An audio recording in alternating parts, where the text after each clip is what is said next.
Cold used to be a real enemy, not the grab-a-hoodie kind. The bone-deep, breath-fogging, can't-feel-your-toes kind. Long before electric blankets, medieval households mastered a bedding setup that could keep a sleeper up to 3 degrees Celsius warmer just by trapping body heat smarter. No fire through the night, no fancy tech, just clever layering and battlefield-level survival thinking. Let's get straight to the trick. The secret wasn't thicker blankets. It was building a heat pocket around the body. 4-poster beds were not about status. Those big medieval 4-poster beds with curtains were not just flexing wealth. They were heat management systems. Heavy fabric drapes around the bed created a small enclosed space. Your body heat filled that pocket and stayed there instead of drifting into the freezing room. Smaller airspace means faster warming. Physics, simple and ruthless. A typical unheated stone room could be just above freezing in winter. But, inside a curtained bed, the air around the sleeper warmed quickly from body heat alone. Tests with enclosed sleep systems today show temperature differences of around 2 to 4 degrees Celsius compared to open sleeping in the same room. That difference is, honestly, the line between shivering and actually resting. During World War II, soldiers used a similar idea with tent liners and improvised bed covers to trap heat close to the body. Not luxury, survival. Layering from the bottom up. Modern bedding focuses on what's on top. But medieval sleepers knew the real heat thief was underneath. A human body loses massive heat through compression. When you lie on insulation, you squash it flat. No air pockets, no warmth.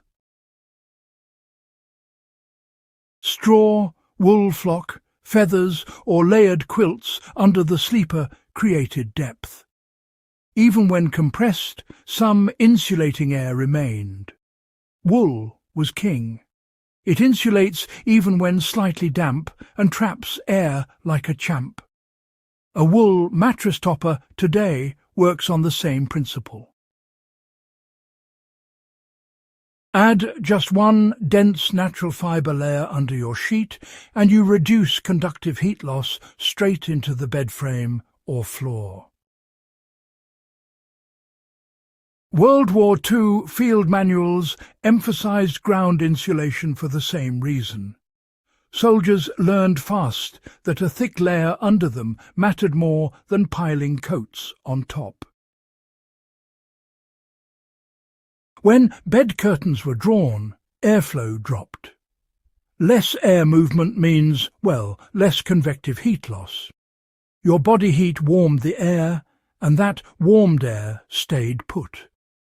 Instead of heating the whole room, you heated a personal climate bubble. You can copy this today without a medieval castle. A canopy frame, heavy curtains, or even just a simple blanket draped over a frame above the bed can create a similar effect. Not tight enough to block breathing, just enough to reduce airflow. The goal is slowing heat escape, not sealing yourself in a cocoon. Layer order mattered more than thickness. Medieval bedding followed a smart order. First came the base insulation, then a mattress, then a sheet, then layered blankets, often wool and sometimes a fur or heavy quilt on top. The top layer blocked drafts and trapped rising warm air, while the inner layers held air. Air is the real insulator, not weight. Stacking 3 medium blankets with air gaps between them often works better than one giant heavy one. Medieval households understood this by experience, not lab science. Today, thermal imaging proves it. World War II cold weather gear used the same logic. Multiple thin layers beat one thick coat. Head and neck heat control is also, crucial. Heat escapes fast from the head and neck. Medieval sleepers used nightcaps, hoods, or high collars when rooms were freezing. It wasn't about fashion, but rather thermal control. Keeping the head warm reduces overall heat loss and helps the body maintain core temperature with less energy. Modern sleep studies show that cooler rooms help sleep quality, but only when the body itself stays warm. Medieval bedding allowed a cold room with a warm body, and honestly, that balance is ideal for sleep cycles. Heavy fabrics blocked drafts, since stone walls leaked cold air like crazy. Medieval beds were often positioned away from doors and windows, and sometimes angled to avoid drafts. Curtains added a second line of defense. Drafts increase convective heat loss dramatically. Even small air movement strips away the warm boundary layer your body creates. Thick woven fabrics slowed that air. Not perfect, just enough. World War II shelters used layered fabric, canvas, and liners for the same reason. Stop the wind, keep the heat. Body heat was the heater. Here's the swagger part. You are a furnace. At rest, the human body produces roughly 70 to 100 watts of heat. That's like running a small light bulb all night. Medieval bedding systems were designed to trap that energy. Once the bed microclimate warmed, less heat was needed to maintain comfort.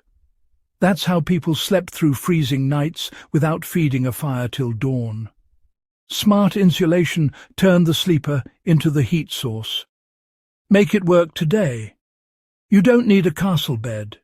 You need insulation, reduced airflow, and smart layering. Add a dense natural fiber layer under you. Use multiple breathable blankets instead of just one flat slab. Reduce drafts around the bed and, consider a canopy or fabric barrier to create a smaller air zone. Keep your head warm if the room is cold.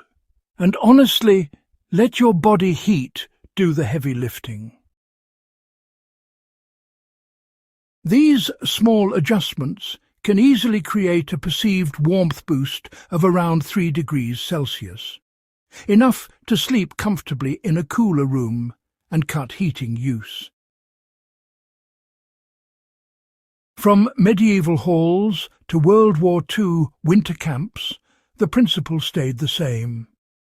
Don't fight the cold with more fire. Trap the heat you already make. History is not just stories. Sometimes it's survival tech hiding in plain sight. If you love these practical history crossovers and want more real-world lessons pulled from the past, hit subscribe and share this with someone who's always cold at night. Your bed might never feel the same again.